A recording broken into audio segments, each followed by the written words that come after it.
Well, I was just conscious with starting the anaerobic digester and having to grow more maize to feed the thing. The maize obviously presents issues with soil wash and runoff, and I wanted to try and look at both reducing that runoff and improving the soil quality. And I think just continuing to grow the maize as we have done in the past was not going to achieve that.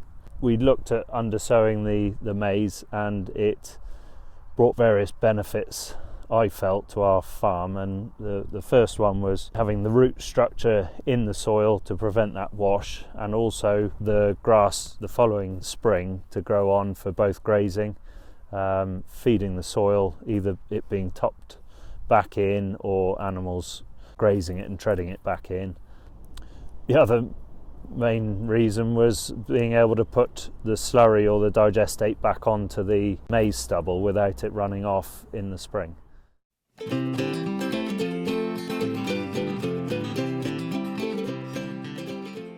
This crop was established using an Einbock rake with a seed box on it that went into the crop about a week after the last herbicide, when the plants were at about the 5 or 6 leaf stage.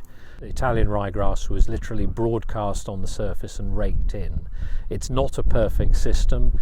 In Denmark, where they do a lot of this, they reckon that the germination that they will get from that kind of technique is about 15 to 20%.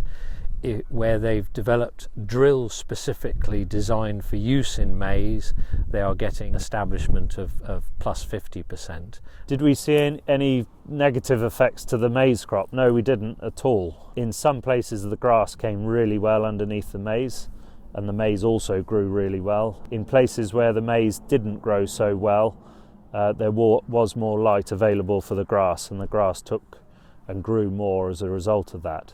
But I don't think it was because of the grass overtaking the maize.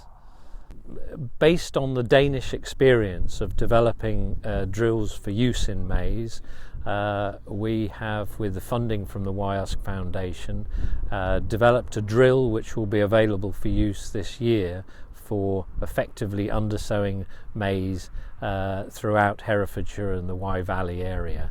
And that will make this practice far more reliable, far more effective and more profitable.